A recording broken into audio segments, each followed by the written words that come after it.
ট্রান্সকম গ্রুপের প্রতিষ্ঠাতা ও ব্যবসায়ী টাইকুন প্রয়াত লতিফুর রহমানের অঢেল সম্পদই এখন তার পরিবারের গৃহবিবাদের কারণ হয়ে দাঁড়িয়েছে। গ্রুপের 16টি প্রতিষ্ঠানের প্রায় 30,000 কোটি টাকার সম্পদ নিয়ে দ্বন্দ্ব চরমে পৌঁছার এক পর্যায়ে লতিফুরের বড় ছেলে আরশাদ ওয়ালিউর রহমানের আকস্মিক মৃত্যু নিয়ে নতুন করে রহস্যের জন্ম দিয়েছে।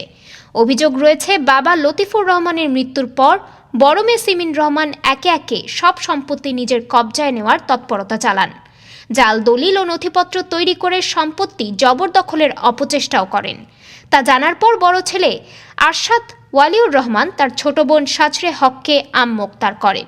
এ ঘটনার মাত্র 8 দিনের মাথায় নিজ বাসায় অস্বাভাবিকভাবে মারা যান আরশাদ ওয়ালিউর রহমান। এরপর সাজরে হক এই মৃত্যু ঘিরে সন্দেহভাজন 10 জনকে আসামি করে মামলা করেন। সাজরে হক বড় ভাইয়ের মৃত্যুতে বড় বোন সিমিন রহমানের হাত থাকতে পারে বলে সন্দেহ করছেন।